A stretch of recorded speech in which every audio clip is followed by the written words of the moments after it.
Hepatitis बहुत ही common है। अब आज जो हम स्पेसिफिकली बात करें कि हेपेटाइटिस वायरसेस की, तो हेपेटाइटिस वायरसेस का नाम जैसे अल्फ़ाबेट्स होते हैं वैसे ही नाम दिया गया है। हेपेटाइटिस बी और सी, ए, ये सारे चीज़ हमारे लिए कितनी खतरनाक है, इस विषय पर आज प्रेस कॉन्फ्रेंस है दिल्ली के एम्स हॉस्पिटल में, और मैं यहाँ हूँ कॉन्फ्रेंस में। आपको पूरी डिटेल दिखाती हूँ, वीडियो लास्ट तक देखिएगा। इतने बड़े हॉस्पिटल में घूमने के लिए 4 जगह पर पूछना पड़ता है किस विभाग में जाना। हमें जाना था डायरेक्टर।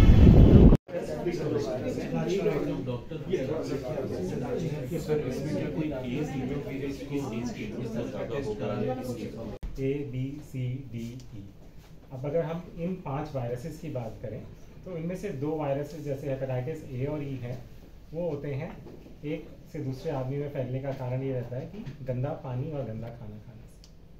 ठीक है, यूजुअली अक्सर हेपेटाइटिस ए वायरस का इन्फेक्शन बच्चों में देखा जाता है और हेपेटाइटिस ई वायरस का इन्फेक्शन बड़ों में देखा जाता है।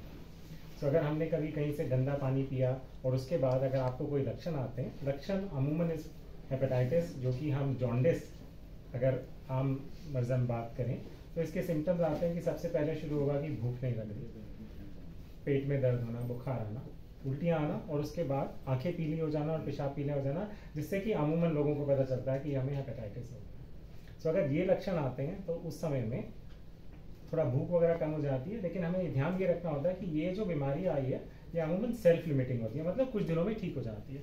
अक्सर 1 हफ्ते से 2 हफ्ते में बिल्कुल आप ऑलमोस्ट नॉर्मल तक हो जाते हैं। कई मरीजों में ये थोड़ा लंबा चल जाती है और कई मरीजों में एक सीवियर फॉर्म ऑफ, जिसको कि हम एक्यूट लिवर फेलियर कहते हैं, बट ये बहुत ही कम प्रतिशत लोगों में ये बीमारी इतने सीवियर फॉर्म में देखी जाती है। अक्सर अमूमन अपने आप ही ठीक हो जाती है। मोस्ट इंपॉर्टेंट चीज़ हमें याद रखना है कि हमें इसके लिए कोई स्पेसिफिक दवा नहीं है। जो इलाज होता है वो होता है कि बुखार हो गया तो सिंपल पैरासिटामोल की दवाई ले ली, उल्टी हो गया तो उल्टी की दवाई ले लिया, घर पर आराम से रेस्ट करना होता है और ध्यान ये रखना होता है कि अपने आप से बिना डॉक्टर की सलाह के कोई दवाइयाँ नहीं खानी।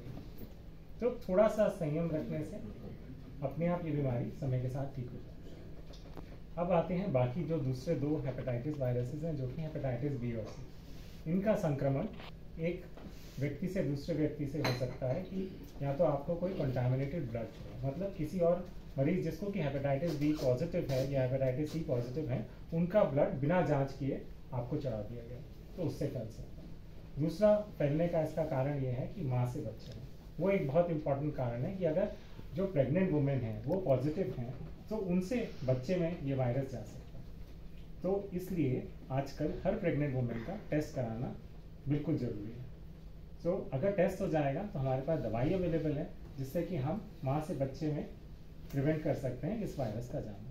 तो ये मैसेज आपके माध्यम से जरूर जाना चाहिए कि जितनी भी गर्भवती महिलाएं हैं, वैसे तो डॉक्टर्स एडवाइस करते हैं, लेकिन गांव में, कस्बों में जहाँ भी एडवाइस ना मिले, वो अपने से भी डॉक्टर्स कह सकते हैं कि हमें बताया गया कि इसका टेस्ट कराना चाहिए, वो करा लें। वो बहुत जरूरी चीज़ है, वो उनके लिए भी और बच्चे के लिए, दोनों के लिए ज़रूरी है। गाँव के डॉक्टर बुरा मान जाते हैं। इससे डिजीज आने में 20 ईयर्स लगेंगे।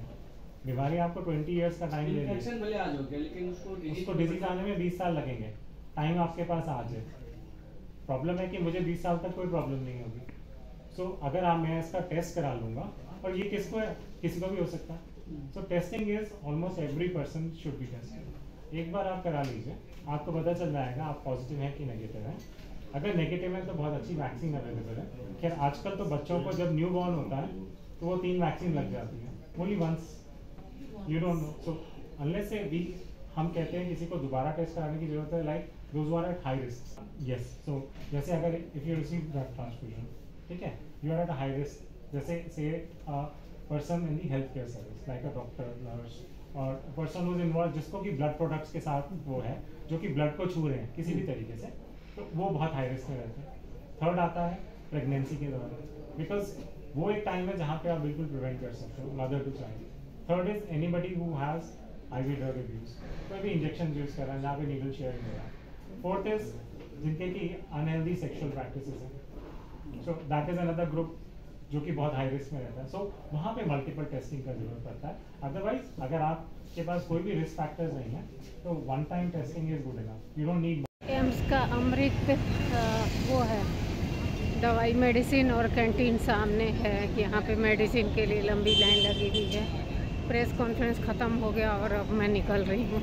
गलत रास्ते पे आ गई थी, अब मुझे दूसरे रास्ते पे जाना है।